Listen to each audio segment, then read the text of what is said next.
So at this time, I will call this meeting to order. Clerk of the Board, please call the roll. My apologies. Commissioner Baker? Present. Commissioner Bodek? Here. Commissioner Dellisfort? Present. Commissioner Granados? Here. Commissioner Kowalski? Here. Commissioner Mirabella? Present. Commissioner Williams? Here. Vice Chairwoman Leone? Here. And Chairwoman Palmieri Mudet? Here. Let the record reflect we have 9 commissioners present for this evening's regular meeting. Thank you. Clerk of the Board, please lead us in the prayer and salute to the flag.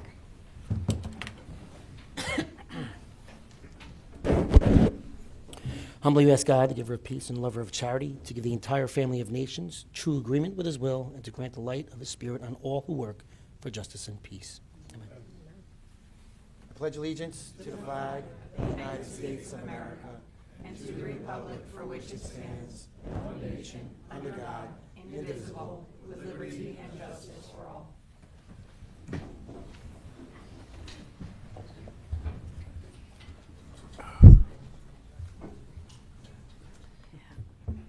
May I have a motion to approve the communications? Chair, if I may, Yes. I would like to read into the record I'm the sorry. statement of compliance. I'm sorry, I keep doing that to you. It's Can quite you all right. please read the Statement of Compliance with the Open Public Meetings Act? Certainly, Chair. The Chair wishes to announce that pursuant to the requirements of New Jersey statutes annotated, Title 10, Chapter 4, Section 10 of the Open Public Meetings Act, adequate notice of this meeting of the Board of County Commissioners of the County of Union has been given by mailing the annual meeting schedule for the year 2024, along with periodic changes necessitated by circumstance to the newspapers circulating within the County of Union who are designated to receive such notice, and by posting the annual meeting schedule for the year 2024 in the Administration Building, and further by filing the annual meeting schedule for the year 2024 with the Office of the County Clerk. Thank you. Now may I have a motion to approve the communications? So moved. Second. A motion was made by Commissioner Mirabella, was seconded by Commissioner Dellisfort. Clerk of the Board, please call the roll. Commissioner Baker, Aye. Commissioner Bodek, Aye. Commissioner Dellisfort, Aye. Commissioner Granados, Aye. Commissioner Kowalski, Yes. Commissioner Mirabella, Aye. Commissioner Williams, Aye. Vice Chairwoman Leone, Aye. Chairwoman Palmieri Mudet. Aye. You have the record, let the record reflect you have 9 votes in the affirmative on all of the communications. Thank you. Prior to opening the meeting for public comments, I would like to speak briefly regarding the Clark Reservoir, as I'm sure that is why some of you are here. Over the past several months, we have been actively listening to your feedback through emails, comments, and these meetings. I want to emphasize that the adjustments we've made to the project are a direct result of your input. Our goal has been to refine our vision to align with our county's needs while maintaining our core values. The county has taken significant steps to address the concerns raised, including the removal of several elements that some felt did not fit with the natural character of the reservoir, as well as amending some of the walking paths. Our county manager met with Mayor Bonacorso to inform him of these revisions, ensuring transparency and communication before releasing our updated plan. He also met with Diana Gonzalez of the Clark Reservoir Committee to share this information as well. While not all suggestions were incorporated, a very large percentage of your feedback has been integrated into the updated plan, which is now available on our website for your review. We want to thank you for coming here week after week to share your information, share what your thoughts were, and it was important for us to go back and make those changes. At this time, the revised plan represents our final decision. We have engaged in a thorough and thoughtful revision process, balancing preservation with recreational opportunities, and it's now time to move forward. We are confident that the plan we present now strikes the right balance and will serve of the best interests of our county. Again, I want to thank all of you who contributed to this discussion, and we look forward to shaping this project that will be a benefit to all Union County residents for generations to come. The meeting is now open to the public for the purpose of commenting on resolutions being offered for adoption and/or on any governmental issue that a member of the public feels may be of concern. Kindly state your name and town of residence for the record, and if speaking on a resolution on the agenda, please note the resolution number to which you are referring and adhere to the 5-minute time limit.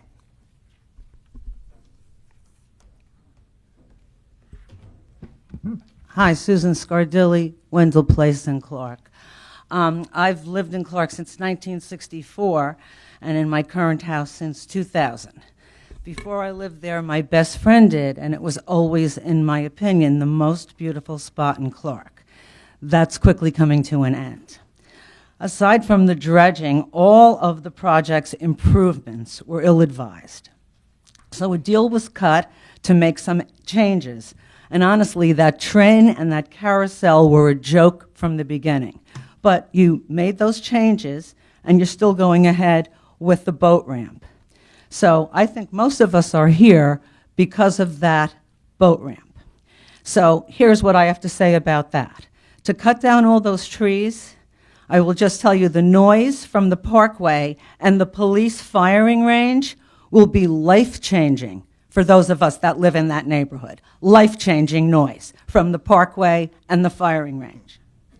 In addition, we have a terrible, terrible drainage problem. We already get flooding from the bad drainage problem. But now instead of trees and grass, we're going to have a parking lot. That's not going to work out too well for any of us in that neighborhood. In addition, the old narrow streets in that neighborhood can barely tolerate the cars that we have now. The neighborhood was built in 1950, and all of the streets accommodate one car, not a family full of cars. But now we're going to put trucks in that, and trailers, and an entire parking area with trucks and trailers and boats. I don't have any idea how anybody is even going to navigate that neighborhood. We have trouble navigating the neighborhood now without a parking lot and boat ramps in the neighborhood. It makes no, we have lawn people come and put a truck down. Please don't speak from the audience. And we can't Thank get you. around the trucks. They're not equipped, okay? So now the nice thing that maybe nobody cares about is that little dead end there, right before the woods, has served as a basketball court and play area for all our neighborhood kids. And in fact, even though there's only a few, so many of them wanted to come, but unfortunately you placed this meeting on the first day of school, which is not the least bit convenient for children to come to a meeting and tell you why you're ruining their neighborhood and their way of life. Okay? During construction, I don't know what the heck any of us are going to do. How we're going to get in and out of our neighborhood, it will be hell. And I'm going to tell you one last thing.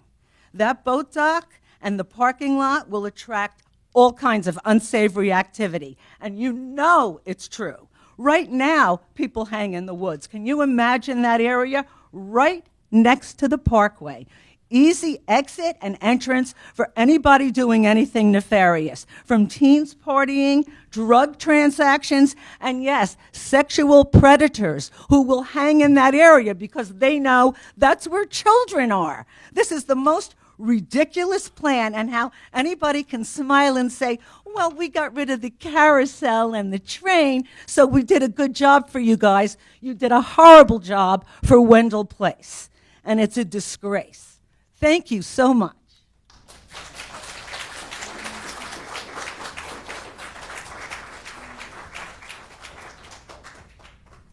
Diana Gonzalez, Clark. I've done a lot of talking and I had my points, but I won't go through all of them because I think you're going to hear it all from the crowd. I just wanted to take a moment to thank Mr. Oatman, Ms. Durbin Drake, all the commissioners for the degree to which you have listened to us and the adjustments you've made. A lot of residents are very pleased, so I don't want that to go unnoticed.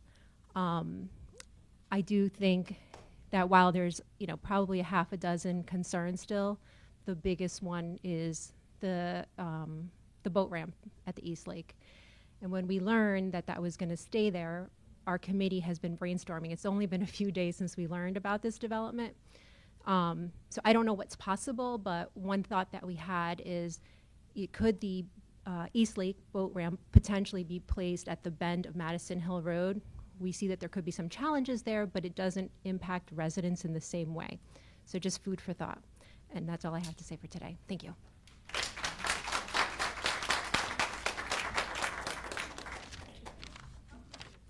Hello, Clea Carchia, Executive Director of the Rollway River Watershed Association.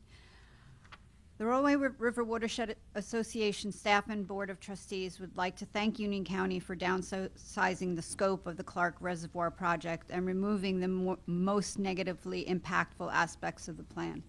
We are hopeful that this will usher in a new era of transparency and cooperation between stakeholders in the County of Union. As an organization dedicated to the protection and preservation of our natural resources, we are hoping the county will implement more nature-based projects in the future.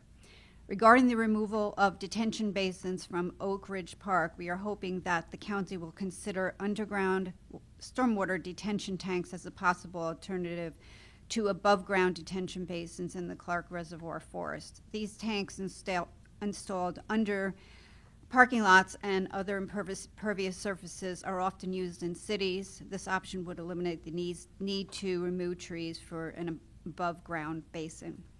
We are looking forward to seeing the revised plan, which now we have. So, thank you very much.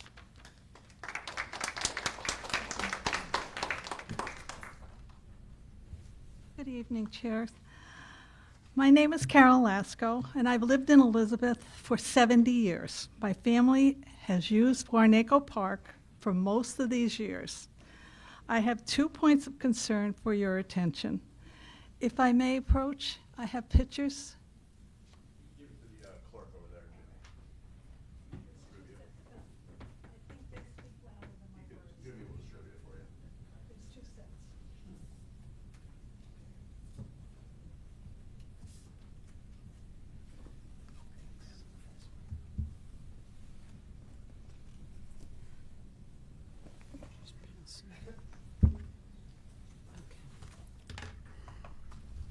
Oh, okay. Here you go, yeah. All right. The pictures you see are the area from the bridge, the basketball court, to the splash and play areas, and they're puddles, okay? These puddles are the length of your car. The depth varies depending upon the weather, from 6 inches to more. The muddy water, and if there's no muddy water, it's mud. Okay. Over the years, I can recall struggling with my grandson with his car seats and the strollers and the grandson, period, trying to avoid these puddles. The grandson is now 14 years old, and the puddles are still there. So I'm asking you or somebody to please make this a hardened surface. Some kind of resolution. I don't offer anything. I'm just asking for help. A resolution to this long-term problem. I'm also asking for a few more. I have 2 issues. I'm asking for a few more non-sleeping benches to prevent the homeless from sleeping along the lake.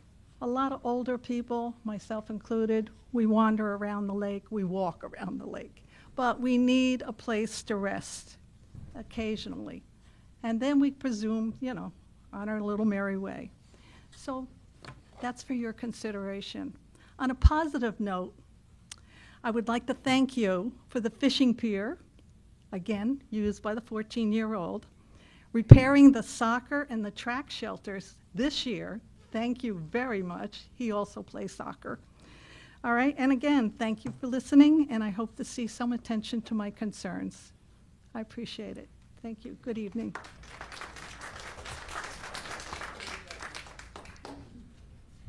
Hello, my name is Lily, and I'm 11 years old. I live on Wendell Place, and I'm here because I really love my street and don't want to see a boat ramp built here. My friends and I play outside all the time, and since we live on a dead end, it's super safe for us to run around, ride our bikes, and have fun. There is a beautiful piece of forest right at the end of our street, where we see deer and other animals all the time. Sometimes we even see bald eagles flying over. It's like our own little piece of nature, and I don't want that to change. If they put a boat ramp here, it's going to bring lots of cars, boats, and noise, and it won't feel safe for us to play anymore. I don't want to have to worry about all of that traffic and strangers coming through our neighborhood just to launch boats. Please don't take away the fun and safety we have in our little street, and please don't change the beautiful forest we love so much. There are so many places where a boat ramp could work better. Please let us keep our street the way it is. Thank you.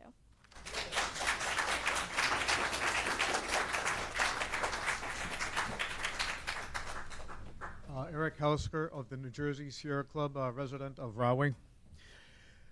As some of us have already said, we are most grateful that the commissioners have heeded our suggestions and our concerns about the short-term and long-term consequences of putting a tourist destination / amusement park in the middle of the center lake of the reservoir.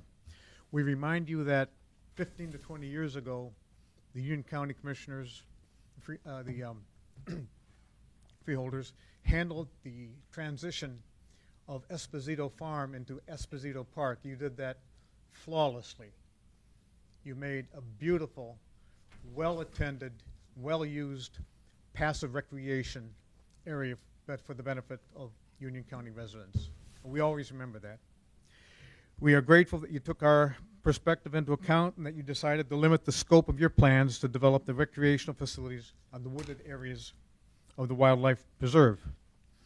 We would advise against a boat rental facility on the shores of the reservoir. This would require the construction of infrastructure to store all the boats and canoes overnight and in the off-season.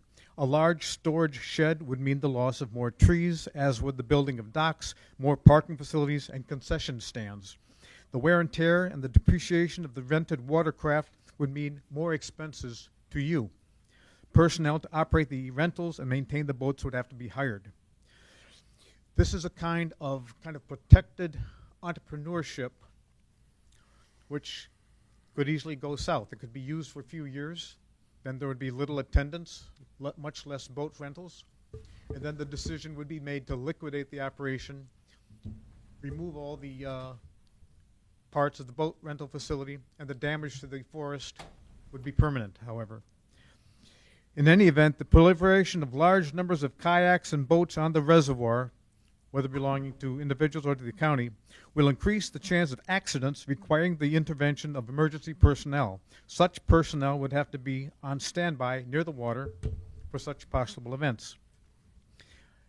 Boat launch points on the center lake for owners of kayaks is more than enough opportunity to enable people of Union County to enjoy the great outdoors on the lake. And we are most concerned about our Wendell Street neighbors whose property values apparently are going to be sacrificed to carry out the rest of the plan. We urge you to consider this. Thank you.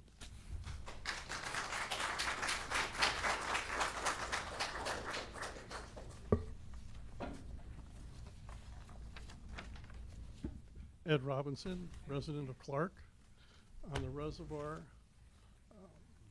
I thank you for apparently considering and taking stuff out that I had said was put in there just to be taken out. It's usually a negotiating technique. Second, I think nobody involved with this has ever owned a canoe or kayak, because if they have, they realize you don't trailer canoes or kayaks. You car top them.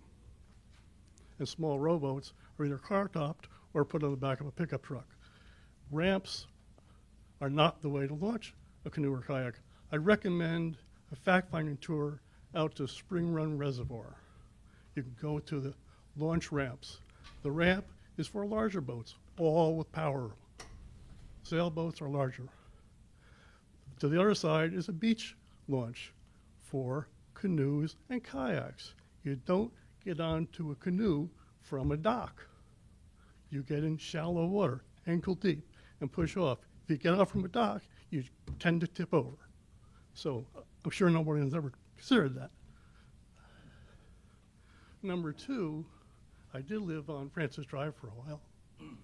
It's about 20 feet to the water. You want to put through a 10-foot path.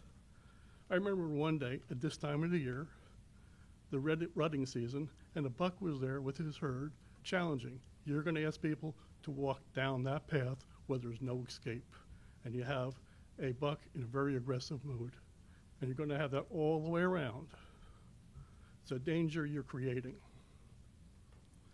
And if you don't reconsider what you're doing because you decided that the garbage was all you had to take out, then you really haven't listened to anybody. I think that's enough.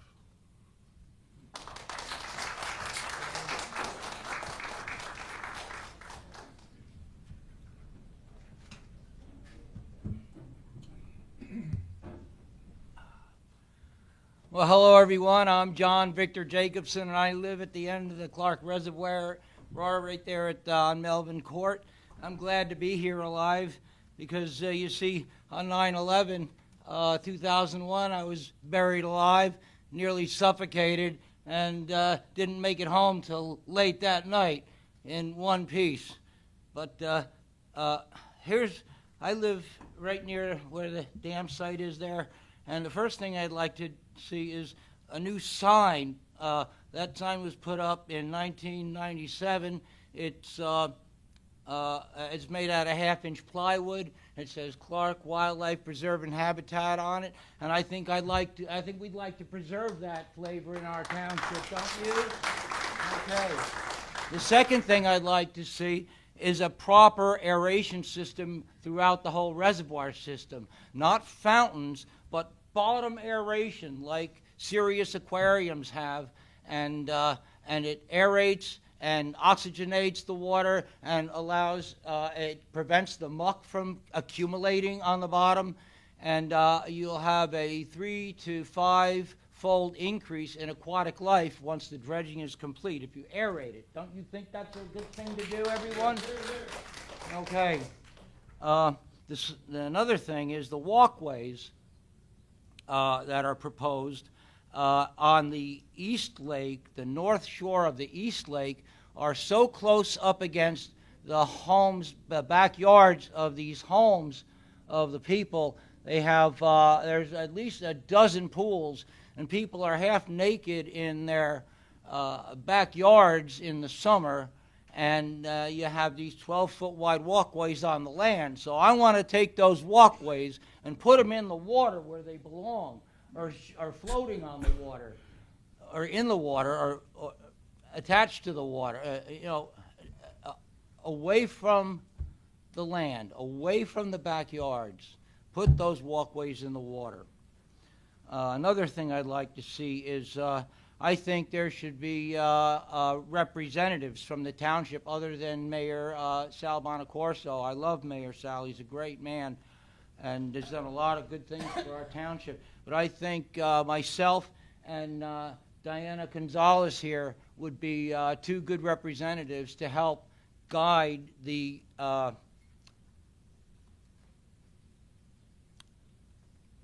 mapping out of this reservoir project. It's the biggest thing in Clark, New Jersey. It's the biggest waterway in Union County, and I think we should have representatives from the township other than the mayor, in addition to the mayor. And the boat ramp at Wendell, screw that. Put that boat ramp right at the bend in Madison Hill Road. Right at the bend in Madison Hill Road, you can, it's clear. You can, people can walk up there, but if you build up to and including that earthen dam, you can make parking there, you can make boat access there, and you can leave Wendell Forest alone or just put a trail in it if you have to.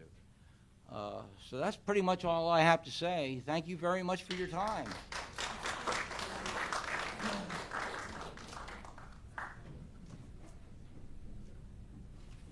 I don't mean to change the topic. They all have something to say too. Hello, my name is Anne-Marie Howarth. I am from Middlesex County. I am the president of the union at Cornerstone Behavioral Health Hospital. I'm a very proud RN to have worked there with my colleagues and served the patients who we've helped throughout the years on Cornerstone East, West, and Runnels Specialized Hospital.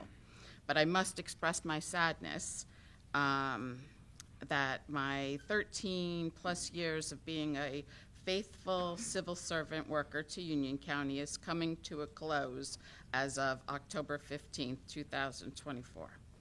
I'm deeply sorry to also take you back to a time where it was devastating to everyone, but I am here today to address yet again what it was like to work at Cornerstone Behavioral Health Care Center during the time of the COVID pandemic. If we've all, I have done, there was a worldwide public health emergency, travel restrictions, lockdowns, workplace hazard controls, mass PPE mandates, quarantines, testing centers, supply shortages of basic needs, hence toilet paper, etc. We all heard misinformation from social media to mass media to what you heard on CNN, NBC, all the news, and all it did was cause a great fear in everyone of being in contact with those infected with it. At Cornerstone, all our administration packed up their office in the administrative suites and left the building immediately to satellite from home. Who was left at Cornerstone? The patients, the nurses, and the IAs, all doing all the jobs, because even though we had services of housekeeping and kitchen from our hosts upstairs, they wouldn't even come onto our units. Everything was dropped at our back door, and we, the nurses, the IAs, dealt everything and did everything for those patients during those times. And here we are. We were bore with the weight of what was happening, and once everybody got tested, every single one of our patients were positive. I remember coming home from vacation, going to work, and the next day it was the mandate for the quarantines and everybody to be tested. We were a psych unit. We sent patients to the ER because of respiratory status that we couldn't handle on our psych unit for failure in respiratory function and fever. We had to speak up. We, our nurses, had to speak up to say, hey, to our infectious control officer, the hospitals are temping every single person who comes into the building. Why aren't we doing that? You know? And sure enough, 24 hours later, we were then doing it. But why weren't we doing it? With this, we're talking into March when this started back in January. We took care of these patients, confined to their rooms 24 hours a day, 7 days a week. All they have in their rooms are 2 beds. That's it. That's what a psych patient has, 2 beds. I'm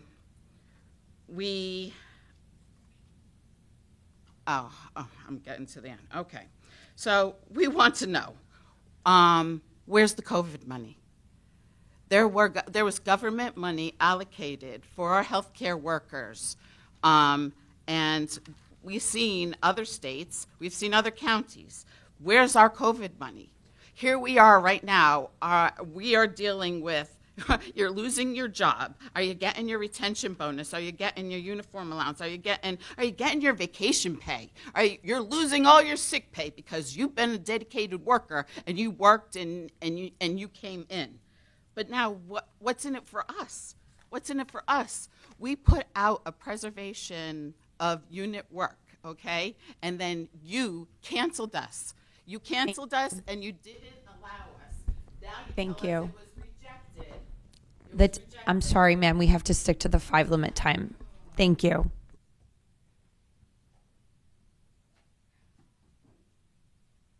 Short. I'm Jeff Cupo. I'm a resident of Edison, sorry. But our group is based out of Clark. We are the Friends of Oak Ridge Ashbrook Historic Sites. We are appreciative and thankful that it seems that Oak Ridge Park is no longer on the chopping block. We're still concerned about the integrity of the St. Agnes property and the reservoir project. Given the location of indigenous artifacts and their proximity to the site, and the Lenape preference on living on the hills rising above the wetlands in the area, as an ash brick swamp. We suspect that there is a habitation in the Madison Hill area, basically right where the woods behind St. Agnes are. Also, given how close this reservoir site is to Oak Ridge and the Ashbrook archaeological sites, it would be part of one of the most extensive, most intact indigenous archaeological sites in northeast Jersey, and not something to be squandered. So we are therefore withholding our judgment on the new changes of the plan until we can review them. We would like to take the opportunity, though, while we're on the topic, to request a discussion with the county on the possibility of proper archaeological work for the apparent slave cabin that our group has located in the woods at Oak Ridge Park, as well as a seat at the table for the planning of the Homestead Farmhouse's restoration and future. Thank you.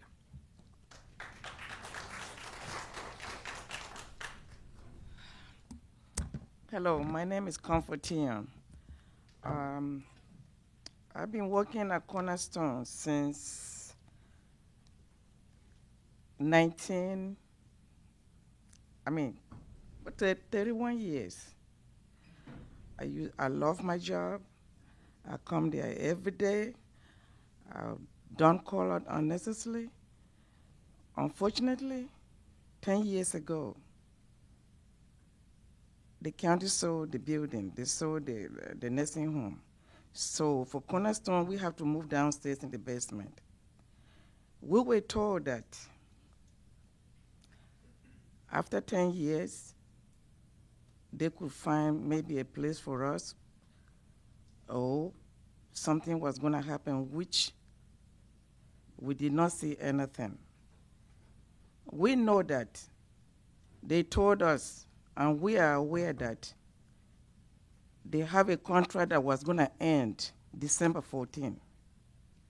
So we were all prepared, at least by December 14. From there, we will know what to do. All of a sudden, the county decided to close the facility and let us hang in. We don't know what to do. So my question is this: what is the county going to do for us for the remaining 3 months? Are they going to pay us for those 3 months, or are we just going to live like that and go? I believe when a business is closing, at least the owners, they have a package for the employees. In this case, what do they have for us? So, and is the county going to pay us for the severance pay? What are we getting? Nothing? We're just going to live like that? So I want you to think about it and see whether there's anything you can do. It might be a little bit too late, but at least there's something you can do to help us. Because all our lives we've been working here at Cornerstone, and then we're just going to lose our job with nothing. Thank you very much for listening.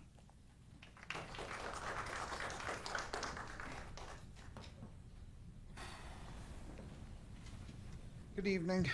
My name is Rich Sternagel. I'm the property owner at 27 Wendell Place in Clark. I'm a 55-year resident of Union County. I've kind of stayed back and listened and watched what was happening with the reservoir along the way, but obviously want to kind of step up and say something today.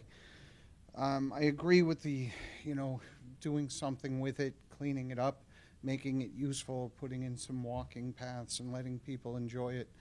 That would be very nice. I'm glad for some of the changes that have been made, and thank you for that. We do have several other parks nearby. We've got Echo Lake, we've got Warnaco, Rawway River Park, Esposito, Oak Ridge. And I get that we have funds to do something with this property, and and I'm grateful for it. But when I look at some of these other properties, very recently, I actually was walking with a child in Esposito Park, and some of the athletic equipment is broken or missing pieces now. I was in Echo Lake Park many times throughout my life, but in the past few months, and noticed it could use some dredging and cleaning up, and obviously there are boats and boat access there.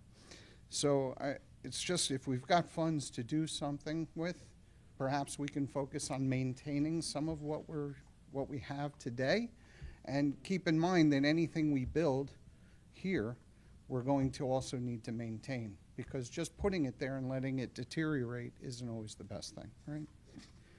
My opposition to the overall plan is really the water access and boat ramp at the end of Wendell Place.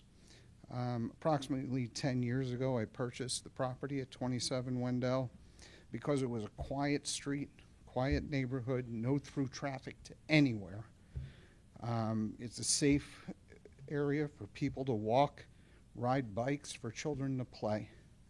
And selfishly, for a nonverbal special needs child who wanders into the street, bolts into the street sometimes out of excitement, without any regard for traffic or his own safety. So that is something we need to keep in mind. There are children along these streets that are always on scooters, bicycles, skateboards. Wendell Place is a very narrow street, and there are cars line both sides of the street all the time. So the property at 27 Wendell is actually on the corner of Wendell and Whitley. Whitley is an unimproved street where it's filled with potholes, there's no curbing, it's even narrower than Wendell. And it will now become a cut-through to any boat ramp or water access over there. So essentially, a boat ramp and water access at the end of Wendell is going to increase traffic in the area. That's without a doubt. It's going to worsen already deteriorating and poor road conditions in that area. It's going to decrease safety. It's going to decrease neighborhood appeal, decrease home values. That's my point to make, and thank you.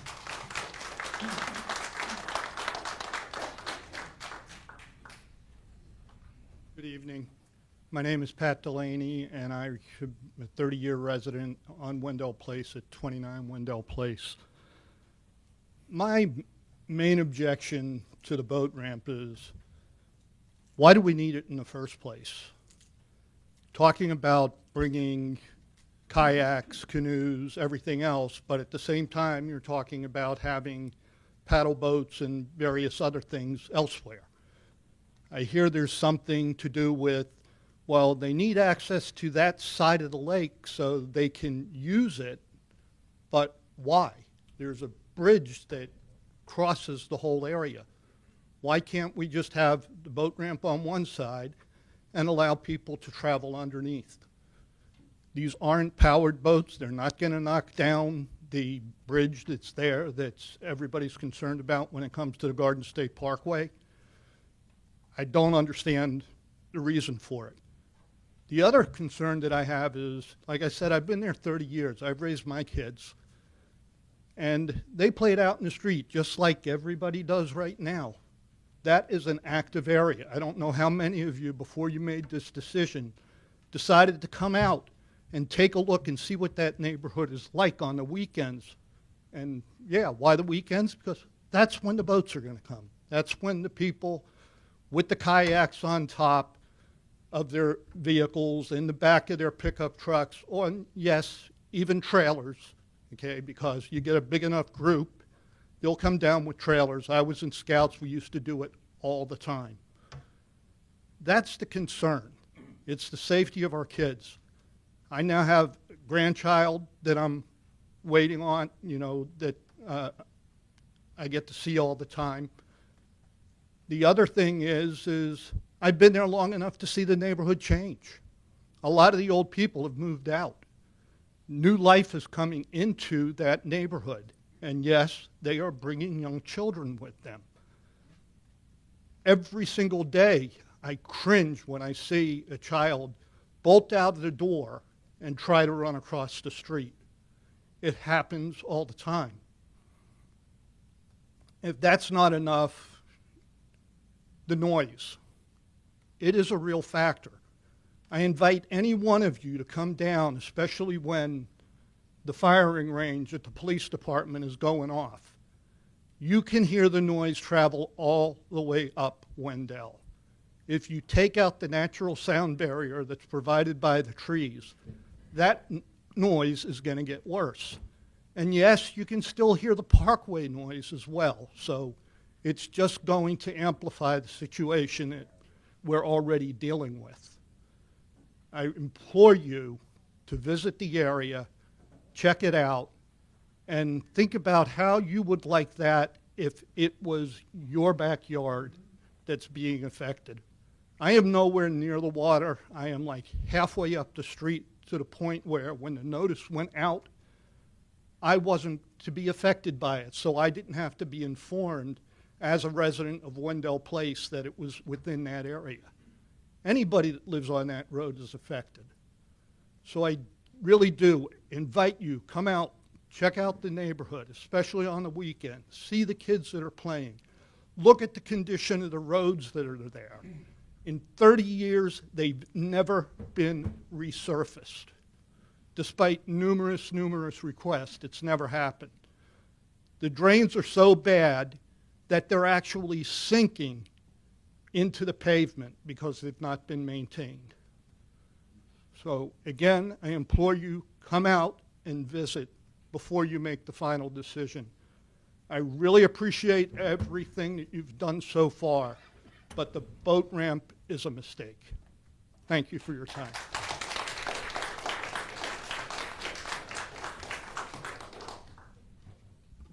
Good evening, everyone. I stand before you today to express my concerns about the proposed boat ramp on Wendell Place. Please state your name. My name is Agata Kuzmicki. A place, a quiet residential street cherished for its peace and tranquility. This neighborhood is a home to families, children, and individuals who value the safety and calm that comes with living on a low-traffic street. Over 20 children regularly utilize the dead end of Wendell Place to play outdoors throughout all seasons, enjoying the freedom and safety that a quiet street provides.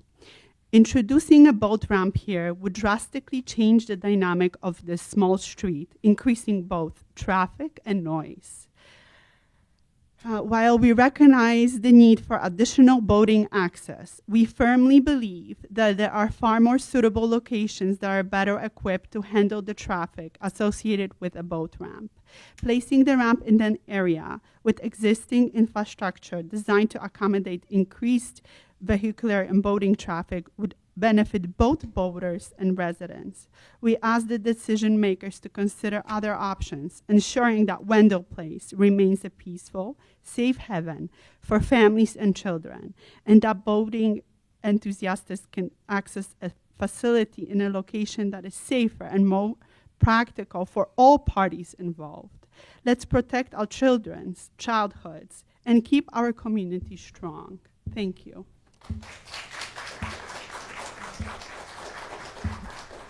Hi, good evening, everyone. My name is Elaine Blake, and I'm from Cornerstone in Berkeley Heights.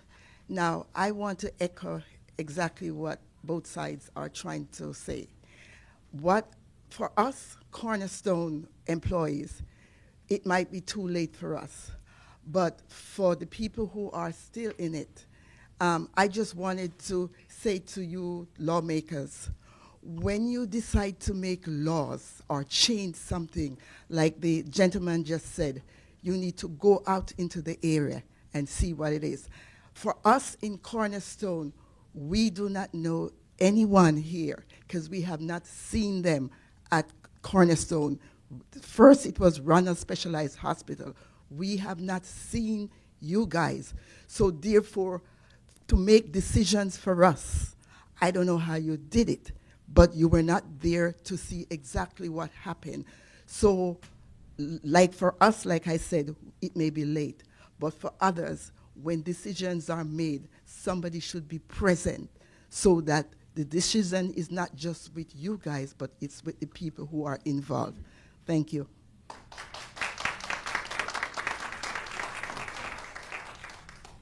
Hi, my name is Susan Bruno, and I currently live in Scotch Plains.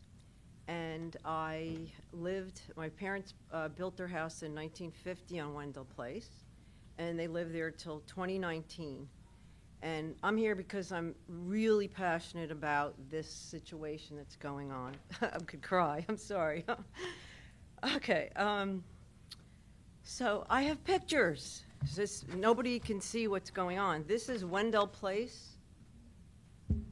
This is Wendell today. Cars, as we're also, I'm reiterating everything everybody said. Small street, a lot of cars. This is Wendell Place and Lefferts Lane, and this is the street coming down to Lefferts Lane and Wendell where it converges. We have these signs with children. This is, let's see, so this is the area where all the kids play basketball and other parts of the street. I grew up here. We had lemonade stands. We played outside all the time. And I want to see this neighborhood stay the way it is because you move there for that reason, because it is a beautiful area and it's safe because of the location of, the place.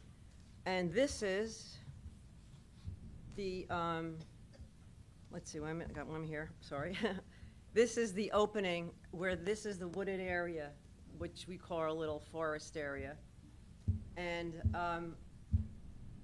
this is the amount of trees that, like we're all saying, once once the trees are gone and we make it to a parking lot, which it's devastating to me to even think of that, the noise is going to be ridiculous because now the parkway is 10 lanes over there.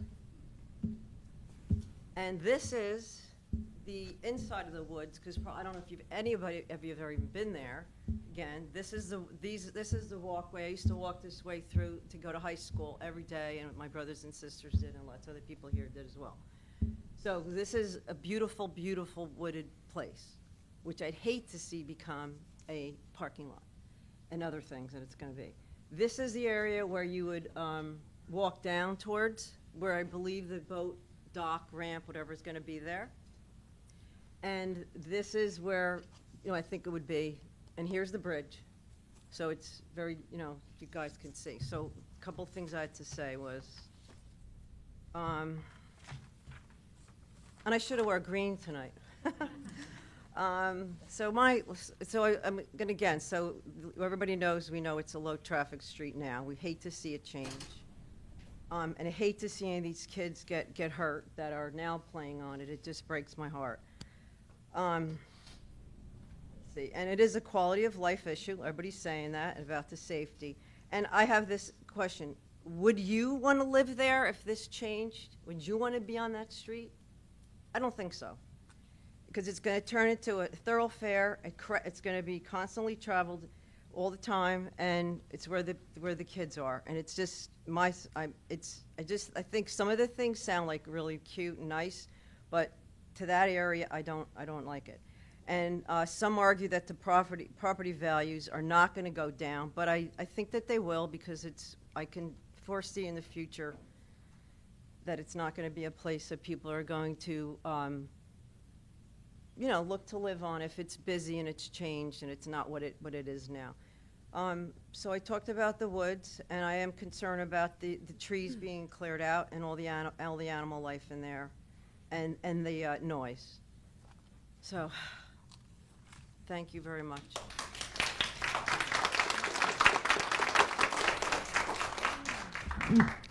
Hello. My name is Susanna Savelli from Clark, New Jersey on Wendell Place. Thank you very much, ladies and gentlemen, for helping us cut down on the scope of the original Clark Reservoir project so far. We really thank you for that. That was a big step. However, I think we need to make one more step. There's really three big issues, which might be repeating some of the things that people said, but I think they need to be said again. The first one is access way to this boat ramp. Now, just for your clarifications, in case you forgot, Union County is building 2 boat ramps here, 500 yards apart. There's a main boat ramp with the concession stands, which there's a lot of issues with those things too, but there's a main boat ramp with boat rentals, boat concession stands, fishing piers, parking lots, bathrooms, 500 yards away from Wendell Place. So why do we need a secondary one? Okay, and unlike the main boat ramp that you're building, you are building a new direct access road from the main county road, Madison Hill Road, directly into your boat ramp, building, blah, blah, blah. As far as an access way is concerned, that's more acceptable than trying to use a neighborhood of almost a mile. There's 2 roads that leads to this boat ramp on Wendell Place, Lefferts Lane and Wendell Place. There's 2 main roads that go in there. When I measured it, it's almost a mile of residential neighborhood that are using as a thoroughfare now, that you are rezoning this area to become a trailer passing road neighborhood. I don't know why we allow ourselves to do that. Let me exaggerate the point, just to make a point. You would never want to build a warehouse for Amazon at the end of a residential street to allow trucks to go through like this. Then why are we building a boat ramp to let boat trailers go through a little tiny neighborhood? There's 120 families involved here. And this is the only access road into this boat ramp that you're building 500 yards away from the main one. Why? Why are we wasting our own taxpayers' money to ruin a neighborhood for 120 people and rezone it at your own will? So there's safety involved for the children. It's already very narrow streets, as was mentioned. There's one single narrow passable lane between cars parked on both sides. It's already very narrow, undersized. Both streets have a big dangerous curve, bend. That right now, base case, is kind of dangerous to see if you can see oncoming traffic. Now you're going to add boat trailers too? So just like what some other people have said, please come and take a look at this neighborhood and see for yourself whether you would like, if you were living there, to turn this neighborhood into a thoroughfare, which doesn't make sense at all, especially when there's a boat ramp 500 yards away. Second thing is safety. As far as children's concerned, besides traffic, this parking lot you're building on Wendell Place, I'm not sure you carefully look at the drawings or visit the area. It's hidden behind woods. Okay, we're cutting down 4 trees to build this one behind other existing trees. It's a parking lot hidden at the end of a quasi cul-de-sac, a dead-end street, hidden from view. You're building and encouraging undesirable activities for teenagers and young adults between the blasting music, the drinking, the drugs, drug transactions. It is an ideal place for undesirable activities or even criminal activities. Why are you building facilities to encourage those activities right next to families living there, right next to it? My house is going to be right next to it. Why are you doing this when there's a boat ramp 500 yards away?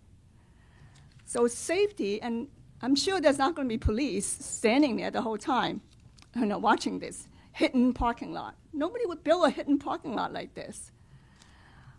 The third item on my list is, as was mentioned before, the removal of the trees, which really helps, besides climate change, which we all know, besides helping with the flooding issues and drainage issues that was already mentioned, it serves as a sound buffer for the parkway and for firing range. Thank you. And thank you. No, the time limit is up. We have to adhere to that. Thank you. Please, your time is up.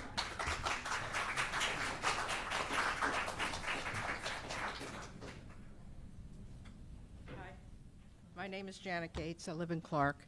I totally agree with these people on Wendell Place. I don't live on Wendell Place, but I know the area, and they are absolutely right. This is devastating to their area. I've lived on Genesee Drive for 43 years, and I've looked at your new plan. Every single thing is affecting everybody on Genesee Drive, and it's going to be devastating to our property values, to our safety, and to our lifestyles. 50-foot buffer hasn't changed. The parking lots haven't changed. The boat thing hasn't changed. Since all these, quote, amusements have been deleted, can't that be moved to the empty area now so it isn't so bad for our neighborhood? It's just not right to do this. We had a gorgeous area, the wildlife, the trees, you know. This is something I've lived with for 43 years, and to have a boat trailer parking lot in my backyard, it's not right.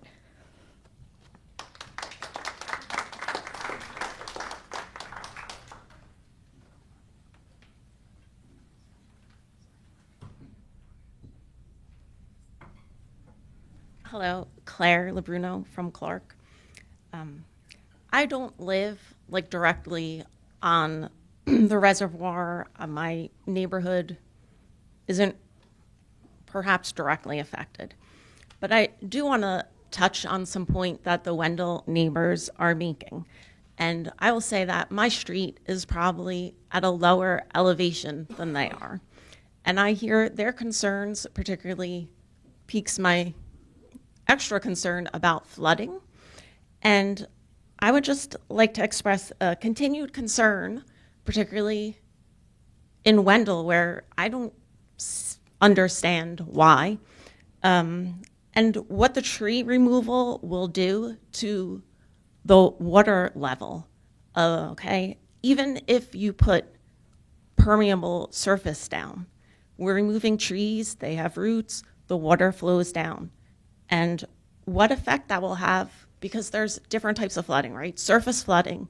There's also flooding that happens from groundwater seeping into basements, and that depends on the level. And this project will change that. There's no doubt in my mind. I also would appreciate if at the end, when you answer questions, you could please comment on what the aeration system is going to be, and this biosys aeration system that I've heard you're looking at using in the reservoir. And if you could tell us, please, where this is being piloted in the county. Thank you.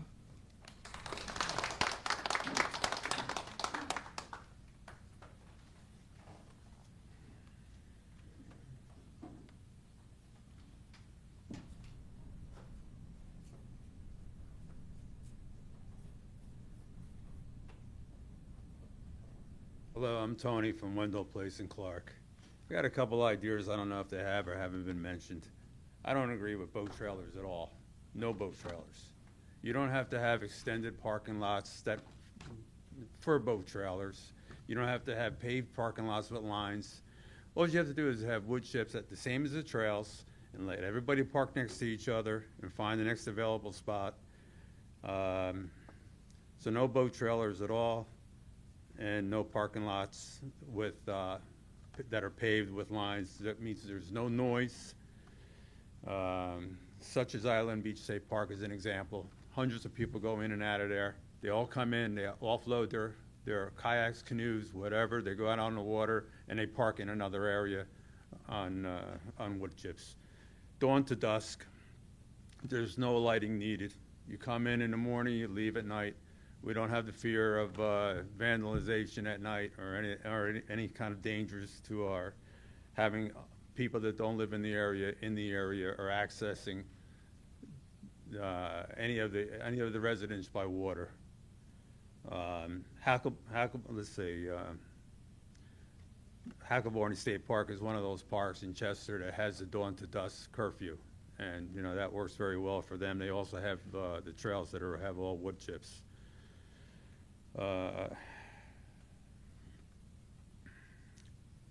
Kayaks, canoes, anything that you can carry in or roll in. They have wheels on these things. You roll them in. You take them off, however your vehicle, however, on a car topper or whatever. You carry them in, or you wheel them in.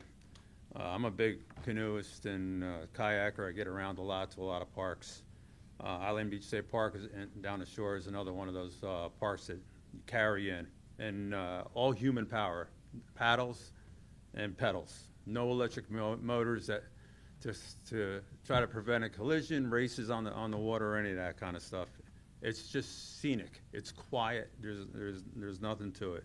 No inflatables to create less of a danger on the water, and a 14-foot maximum boat size. So we don't get guys that are bringing their bell out there with something bigger than they should.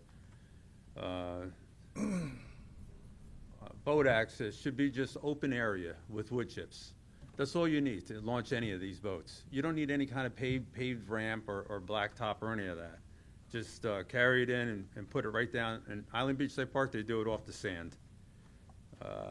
Wendell Place, that's a real bad idea. You have two strong curves in both of your access roads. To try to, whether you have a trailer or not, if you're not from the area and you're not knowledgeable of the kind of environment it is. We have cars on both sides of the road, and we have curve. You can only fit one car through that curve on both sides. And there's too many strollers. It's all families. There's too many strollers and kids all over the place. You have to have you have to have cross speed, and then be aware of the unpredictable. So, Wendell Place is a real bad idea. Plus, this reservoir is not big enough for two boat ramps. One centralized boat ramp is plenty for anybody with a paddle or an oar to get from one end to the other. So far as there is an ample amount of space underneath the Parkway Bridge to transverse underneath the Parkway Bridge from one side to the other, as everybody's been doing for years, and will continue to do so. It is just as safe as anywhere else on the water. Finally, any kind of cost savings that are had by not putting anything at the end of Wendell Place. There was always the thought and idea to put something behind the high school, an education observation center. Make it a state-of-the-art facility that the public can access along with all our students of our school. They have the access with the school parking lot, and it's a great spot. We don't need two boat ramps. Cancel that Wendell Place thing. It's a real bad idea. That's all I have to say.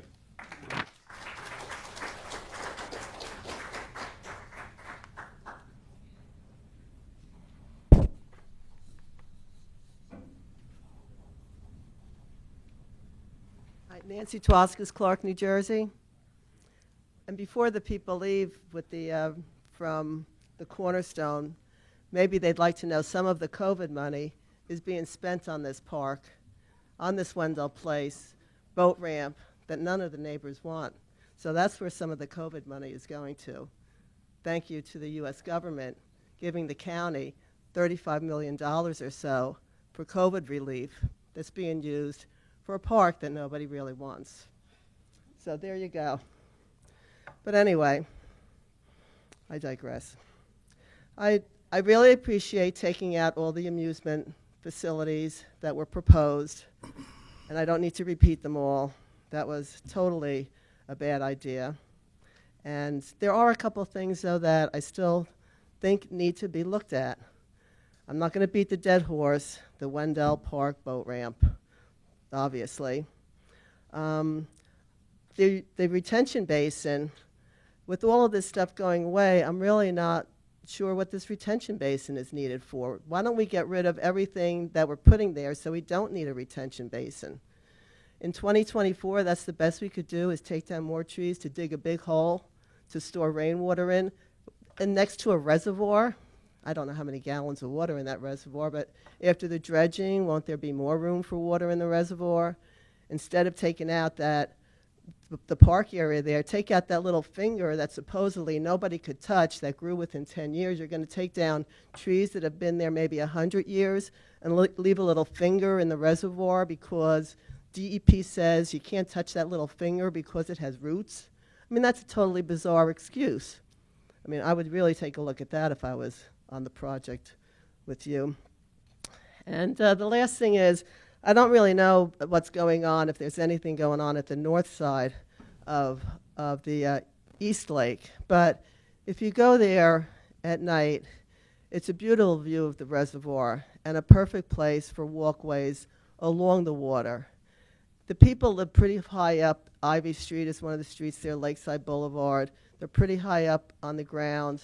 Putting something on the water should not disturb their privacy, and it's a beautiful view. I encourage everybody to take a walk there. Be careful because you might fall over, and there's a lot of trees and stumps and roots, but that would be a perfect place for walking water walkways, and it would be, I think, a big attraction, you know, to the enjoyment of the reservoir.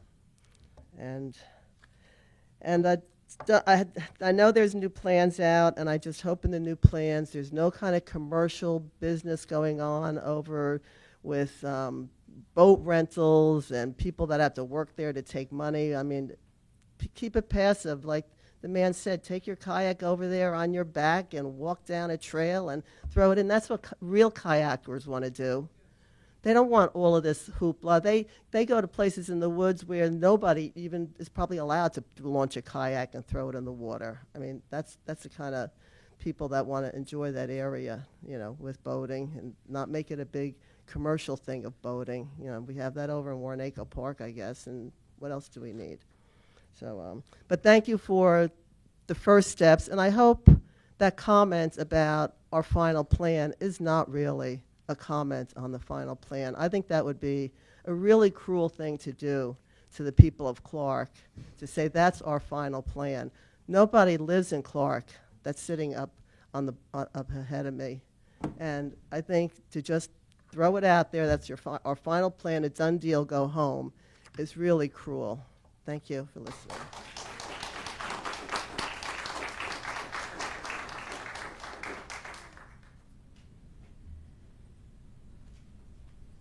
Good evening. My name is Jonathan Zomer. I'm a resident of Wendell Place. I'm here to echo the concerns of my neighbors, and as a father of two small children, 2-year-old and 3-year-old, I first moved in Wendell Place about 12 years ago. Maybe 2 kids came on Halloween. And to see how this neighborhood has changed since I built my family, last year, within a half hour, I would say 50 pounds of candy were given out of my house. It's just tremendous, amazing if you ever came to visit and see how this neighborhood is with the kids. And I fear for my daughters because, like everybody says, the street is narrow. People come with these boat ramps. They go to the parking lot. If it's full, they're going to race out of the neighborhood, limited access, narrow streets, to go to the next boat ramp. And I'm terrified about it. We actually have a block party planned Saturday, September 21st. I would like to invite every one of you, if you would like to see how this neighborhood is.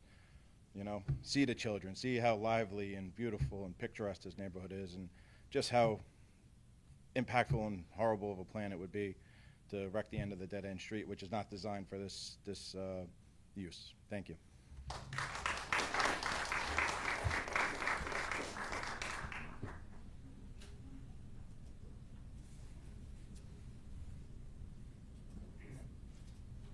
Good evening. Delia Collins, Clark, New Jersey. I'm looking over the new plan, and I am a little bit confused, and maybe I have to take more time to look at it. But I see that the plan that's been posted has ended at Wendell Place, and also there's no information here about the continuation of the walkways. And that was one of my concerns, and I'm still going to bring it up because I don't know if it's still going to exist.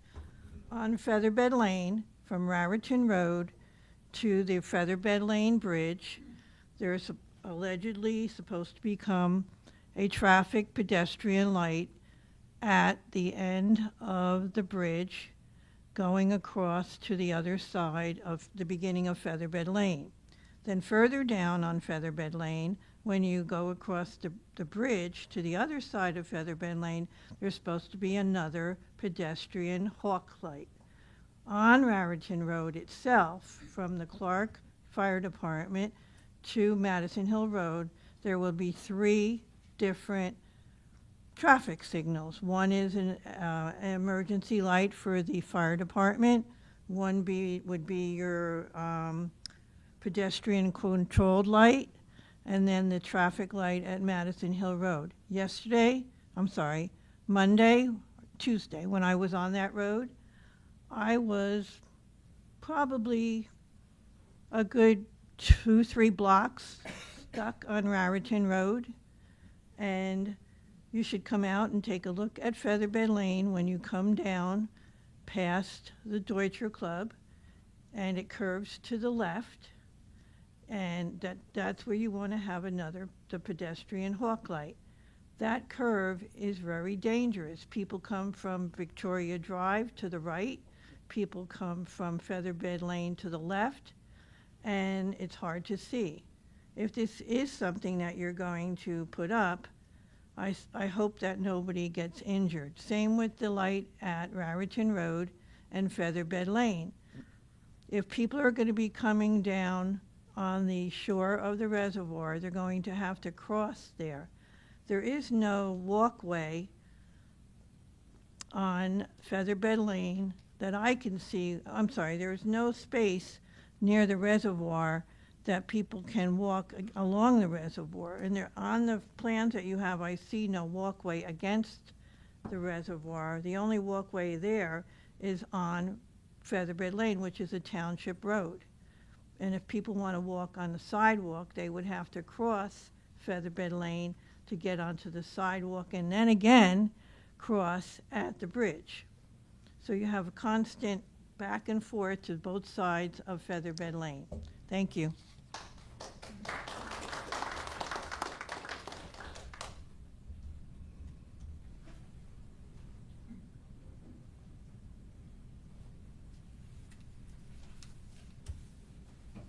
Good evening. My name is Ellen Mulligan. I'm at Wendell Place in Clark.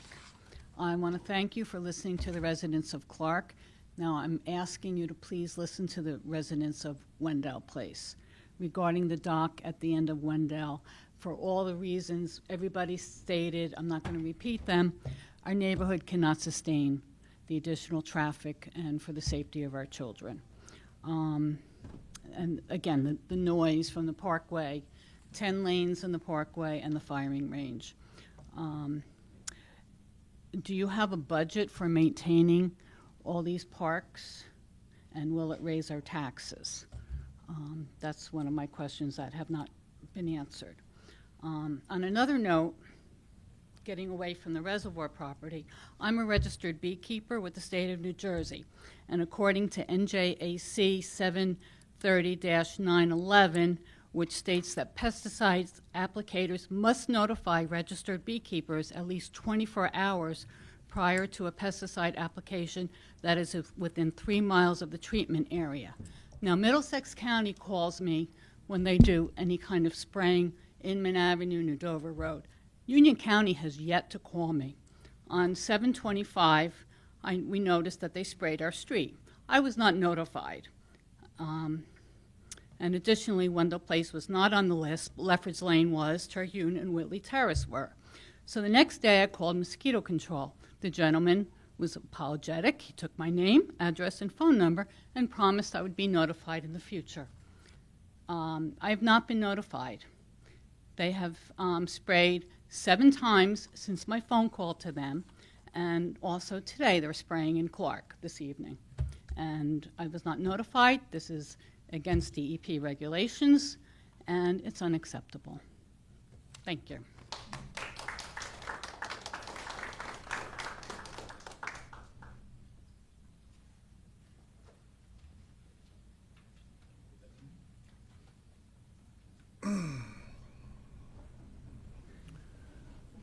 Well, I'm almost glad to see you.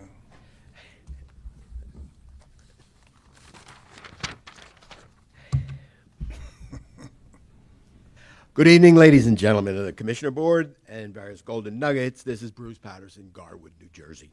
Rezos, 644 is giving a $100,000 change order to Dave Ed's fire system contract of $650,000, a 15% increase. Back in January 2023, you gave this contract out as a 2-year contract. Why are you increasing this $100,000 before the contract is up? Please provide to the public a reason and location of the work. Reso 646 is increasing Panetta Automation's $300,000 contract, another 15% or $50,000. Please provide for the public a reason and the location of this work. In my opinion, from my experience, construction experience, all these change orders garner hidden 20% unwarranted profits for the contractors. That totals $30,000. Reso 662 involves the Clark Reservoir. In May 2022, Reso 423 added $4 million in grants to the budget for the reservoir. In December 2022, Reso 1057 added $4 million in grants for the reservoir. In October 2023, Reso 888 added $10 million in grants for the reservoir. Today, we are adding $4 million in grants for the reservoir. Please confirm to the public the potential good news that we have $22 million in grants so far for the reservoir. Reso 674 is certifying the 2023 audit. I've read the published audit and was horrified at the way you guys handle the county fiscal policy. I've been stating this for 8 years. This audit noted that you have a fund balance of $200 million. That's cash in the bank after reserves and expenditures with some probable encumbrances outstanding. We find these millions of free dollars crop up every budget year, and then you bury it back in the budget by subterfuge. I've stated there's at least $150 million in free cash that you hide from the taxpayers. This game is ridiculous. Your vaunted AAA rating was already achieved in 2016 with $50 million in surplus. You even canceled the public budget hearings this year. This year, you laughably cried poverty and raised county taxes nearly 2%. In my opinion, County Manager Oatman and Finance Director Bibby Taylor are culpable in this non-transparent financial failure, the biggest that I've seen in my 20 years coming here. Are all of you so simply afraid to stand up for the public's interests? My suggestion is get rid of both of them and give us taxpayers back our $150 million. Just who's the puppet masters here? Reso 676 is giving Finance Director Bibby Taylor's BFF, Dig Architects, over $300,000 in design services for Masker's Barn.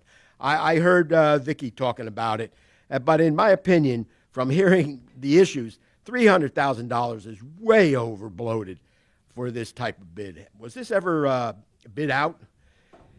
Reso 697 is giving Giacobbe Alfieri law firm $50,000 for a lawsuit of a lot of abbreviations versus the County of Union. In searching New Jersey court database, nothing comes up with these initials. Can you give the public a docket number for research and a simple overview of what this case is about, since tax money is being spent, and why the abbreviations? General comment. You know, I do commend the county and the Clark Reservoir Committee for coming to an agreement to discard the most egregious elements of the proposed reservoir plan and to further conserve the wooded areas that were targeted to be removed. However, I ruminate on this sea change, since I find the DEP tracking database went silent the past couple of months. The county is imposing a hiring freeze, while also there are found to be employee firings that Runnels was talking about.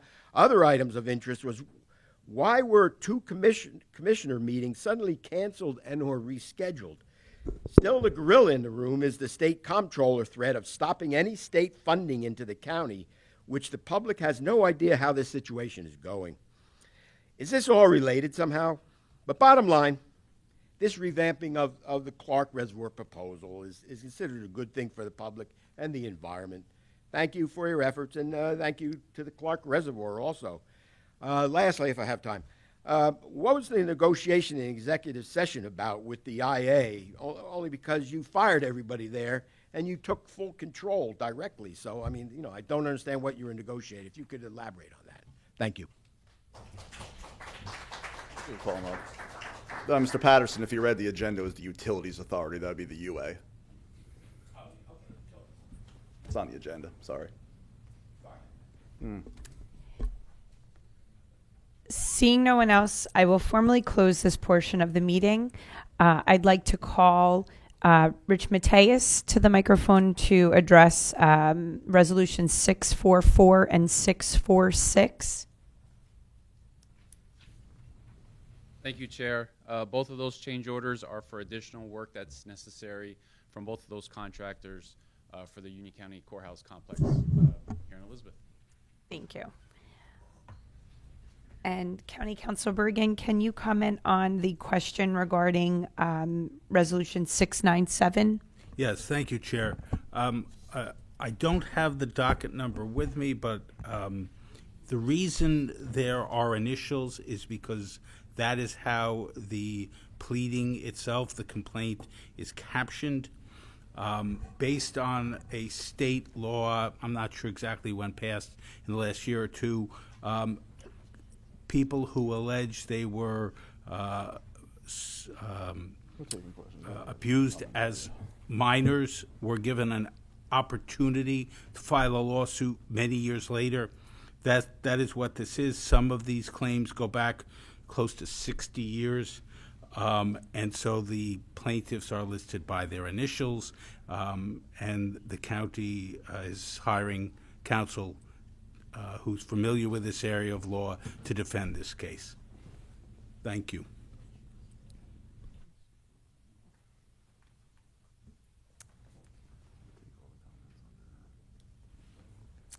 Okay. Thank you. And again, thank you to our residents from Clark who brought up all of your valid concerns, and we will take those under consideration. At this time, I would like to ask for a motion to adopt resolutions 2024-633 through 2024-715. So moved. Second. A motion was made by Vice Chairwoman Leone and was seconded by Commissioner Bodak.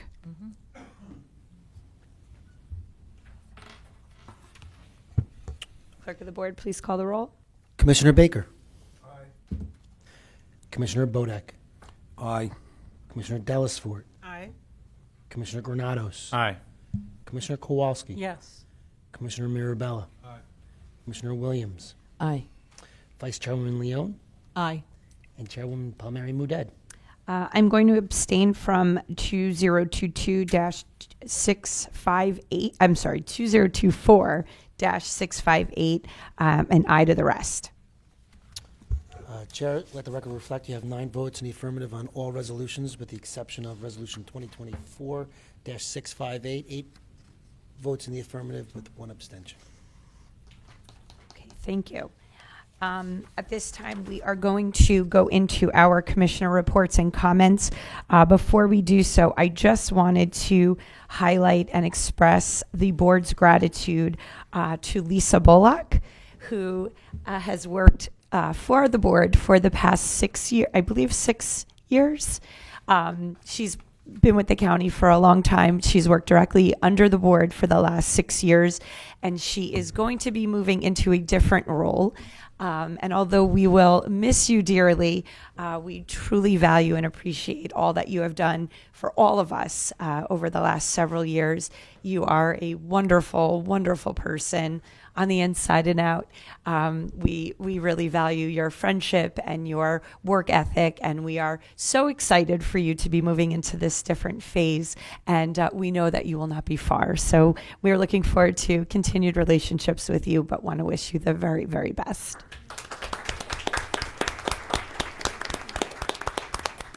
Okay, tonight I will start with Commissioner Kowalski. Thank you, Chair, and thanks to all who came to participate tonight. I have information about our 4-H clubs, which are starting up again for the season. We invite Union County students in grades 1 to 12 to join a 4-H club this fall and explore popular fields ranging from cooking, sewing, art, archery, robotics, and more. And young people in their first year after graduating from high school are also invited. The majority of the clubs meet at our Colleen Fraser building at 300 North Avenue East in Westfield on Friday, Saturday, or Sunday. And the clubs are organized by age and topic. The members meet with an adult club leader on a monthly basis during the school year to plan activities and programs. And you can learn more about the different clubs for this year by having a look at our website, ucnj.org/RCE, which stands for Rutgers Cooperative Extension. And the The Rutgers Co-op, excuse me, is supported by the Commissioner Board, and it has offices in Berkeley Heights. And the clubs run from October to June. And so if you want to sign up for a club or you know someone who does, you can email Mr. James Nicknatowitz at Union County 4-H Youth Development Agent. I'll spell out his name, JNICHNADOWICZ at ucnj.org, or call 908-654-9854. Thank you, Chair. Thank you. Commissioner Baker. Thank you.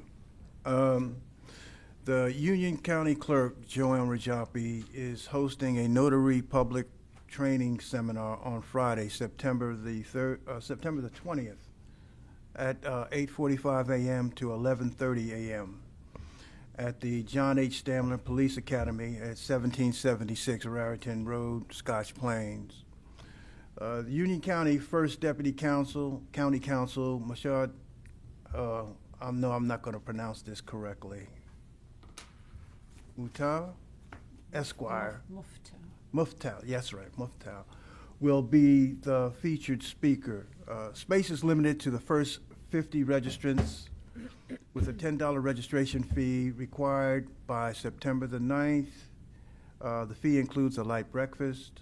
The seminar will cover the notary public application process, legal requirements, notarization steps, completing a notary journal, and examining ID requirements.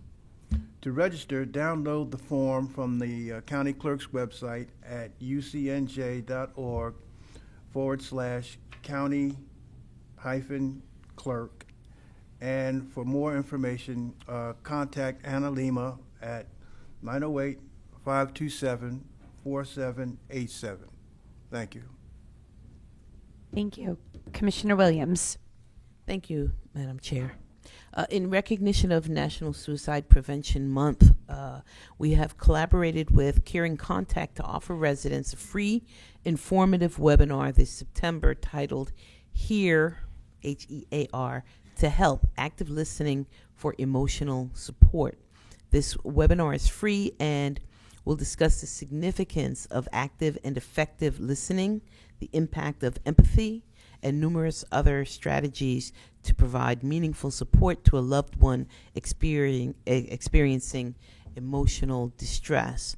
The workshop will be presented by Caring Contact's Crisis Line Director, Michelle Habayeb, on Monday, September 30th from 6 to 7 p.m. via Zoom and Facebook Live. The webinar is presented by our own Union County Department of Human Services in partnership with Caring Contact. And for those of you who do not know, Caring Contact is an award-winning, volunteer-staffed crisis hotline that provides a safe space and empathetic ear to all who call. The Zoom link for the webinar can be accessed by registering online at ucnj.org/SPMZoom. For more information on all of our Union County Services, Human Services programs, in addition to this one, please visit us online at ucnj.org/DHS or call our action line, the DHS action line, at 908-677-5405. And I would like to also just say, I thank everyone who came out to discuss the changes at the Clark Reservoir project regarding that. And it is a park that is to be used by all folks in the county. And I agree with the changes that were made. I thought they were some good changes. So it is a park for all residents, all 565,000 or so residents.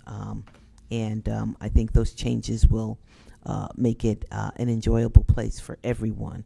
And I also do want to just, again, congratulate Lisa Bullock on her new role. Thank you so much.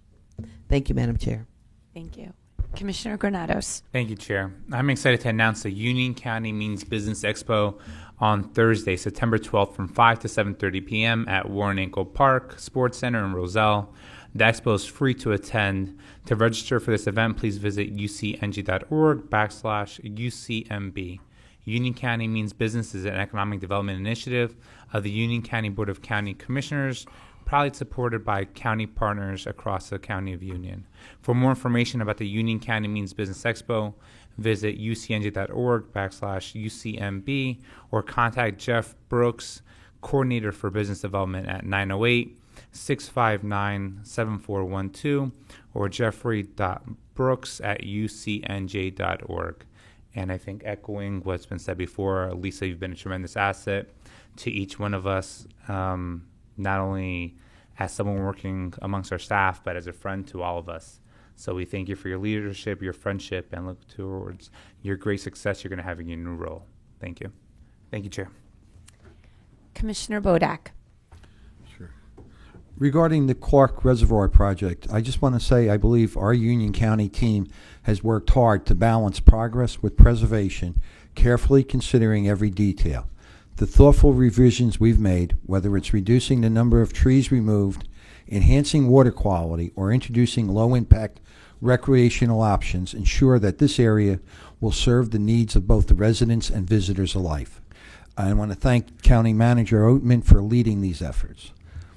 In honor of National Recovery Month, the Union County Board of County Commissioners, in partnership with the Office on Behavioral Health and Substance Abuse and Prevention Links, will host a webinar titled Voices of Recovery, Celebrating Strength and Resilience on September 24th from 6 p.m. to 7 p.m. The webinar will be accessible via Zoom and Facebook Live, featuring a panel of speakers sharing their inspiring stories of recovery and resilience. National Recovery Month, observed every September, highlights advances made in recovery and celebrates those who have overcome substance use disorders. Prevention Links, a nonprofit dedicated to substance abuse prevention and mental health support, is collaborating on this event. To register, visit www.ucnj.org/NR-Zoom. For more information on National Recovery Month and substance abuse disorders, visit www.ucnj.org/DHS/OBHSA.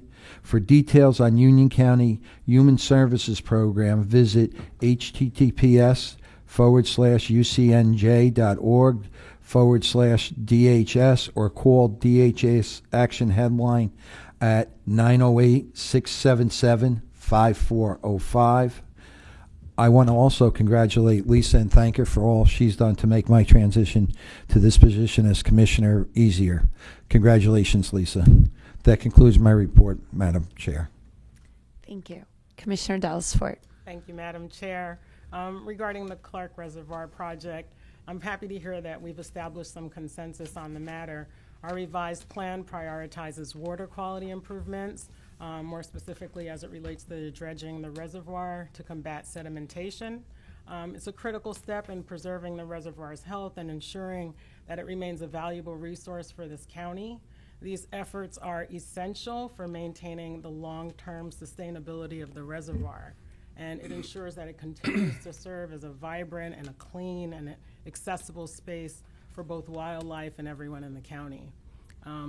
Also, Union County Board of Elections announces important details for the upcoming 10th Congressional Special General Election. Voters can find polling place information and secure Dropbox locations on the Union County Board of Education website at www.ucnj.org/UCBOE. The election is set for Wednesday, September 18th, and the drop boxes will be available until 8 p.m. on Election Day, and they'll be under 24-hour surveillance.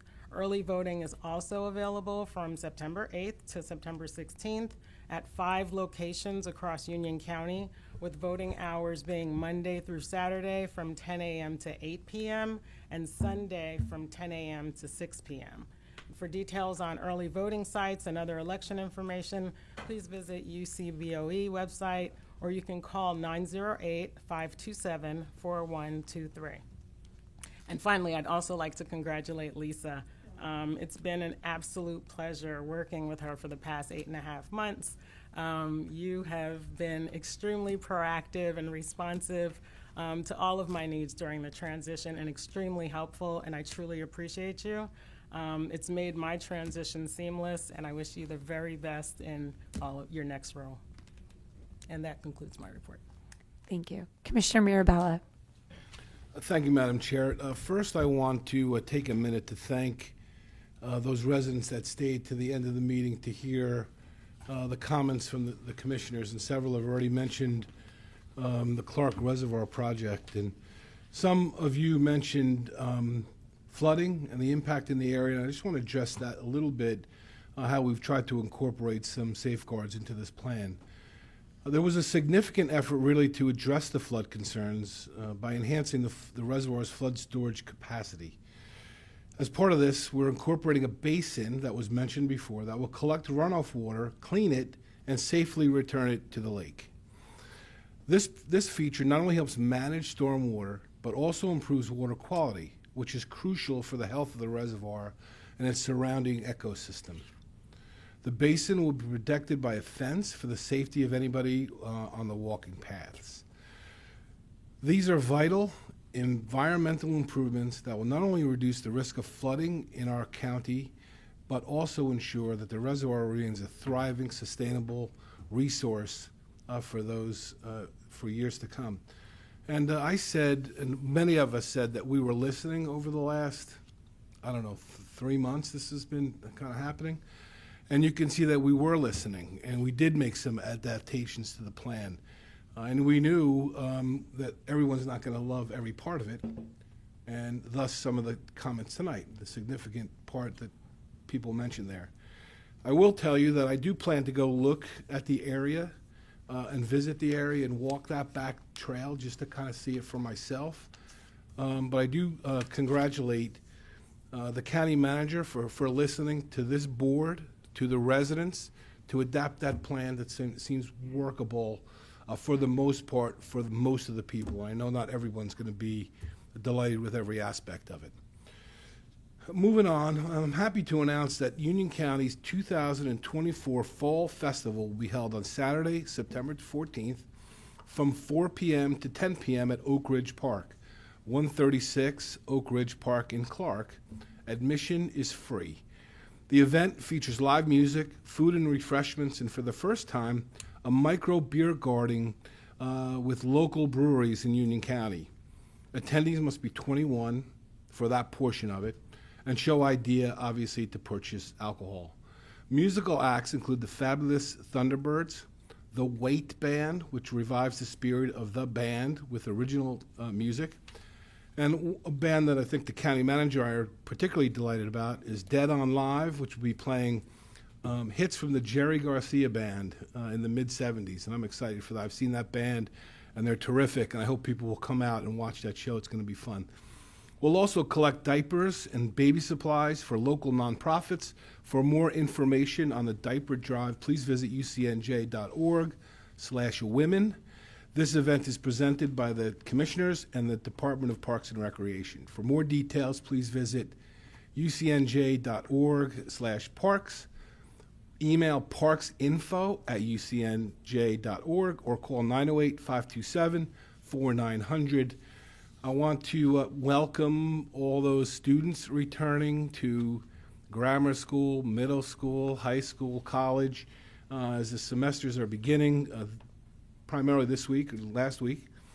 And I want to lastly say I congratulate Lisa on her new position. I want to tell you, Lisa, I did not vote for that to happen, but seeing that it was good for you and good for the county, obviously I supported it, but you've been a close friend, as many of the commissioners have said. You've done a good job, I think, organizing this group and keeping us all available to the public, and I only wish you the best moving forward. And with that, Madam Chair, I'll conclude my comments.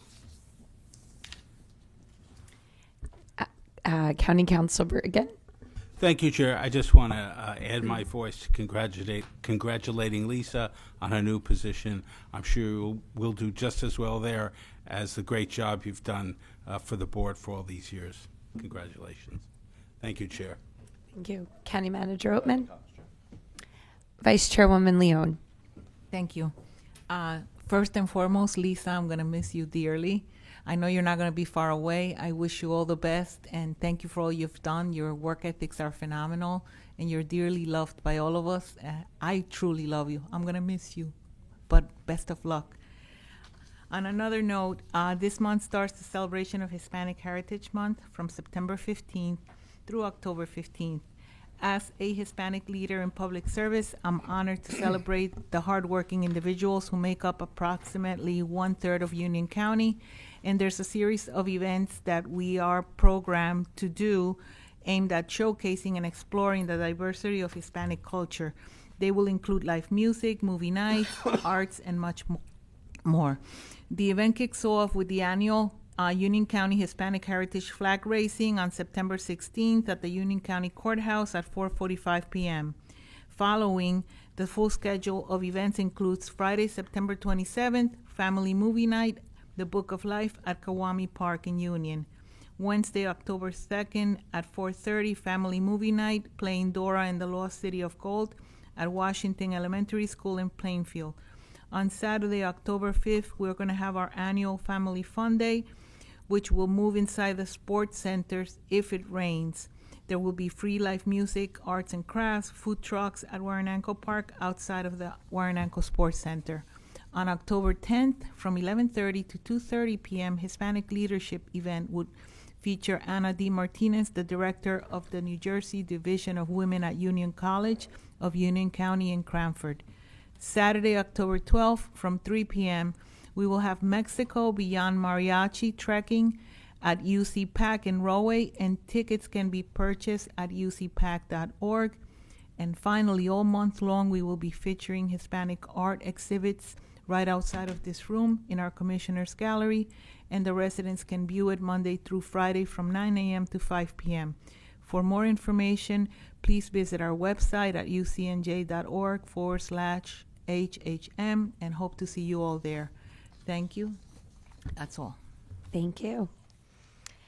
Okay. I usually like to talk for a long time, but I do have 4 children starting school tomorrow, including 2 going to middle school for the first time. So I know I do have to get home sooner than later. But I wanted to just thank our Parks Department and Facilities and Public Safety and everyone that was involved in all of our wonderful summer efforts that we had here at the county. One of my favorites was the Taylor Swift cover band. I think we had over 2,000 people there, and it was a great show. So I know a lot of hard work went into making sure all of those events, camps, ran smoothly. So I want to thank you all for that work. And I, again, want to thank our residents who come out and vocalize your opinions. I know, Mr. Jacobson, you're a grandpa. So I know we're Facebook friends, and I saw you became a grandfather. So congratulations on that.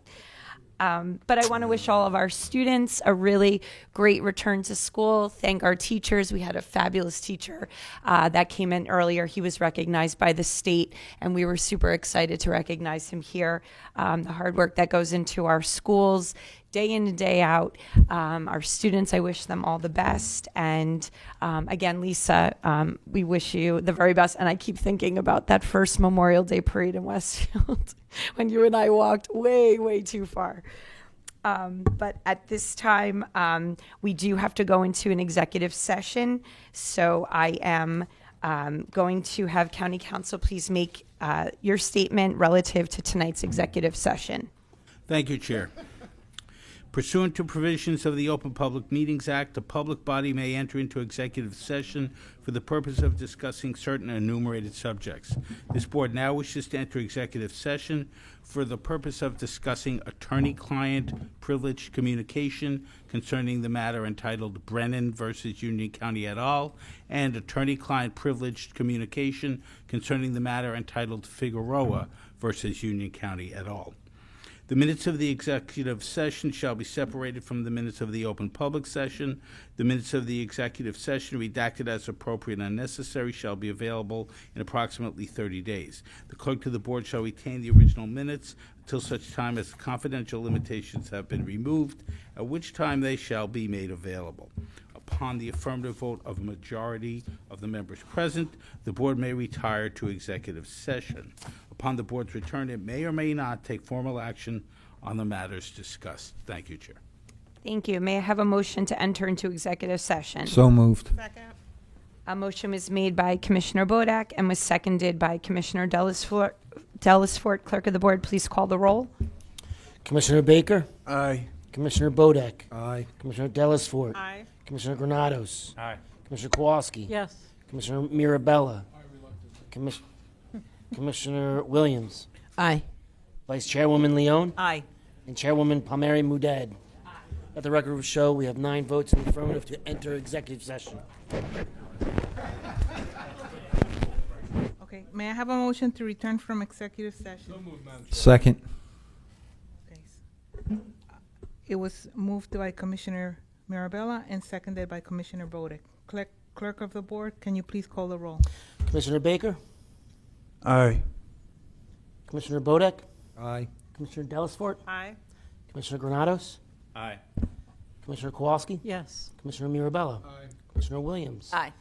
And Vice Chairwoman Leone serving as Chairwoman. Aye. Vice Chair, you have 8 votes in the affirmative to return from executive. County Council Bergen, do you have anything to say as a result of executive session? Thank you, Vice Chair. Nothing to report at this time. May I have a motion to adjourn? So moved, Madam Chair. Second. It was moved by Commissioner Mirabella and seconded by Commissioner Delsport. Okay. All in favor?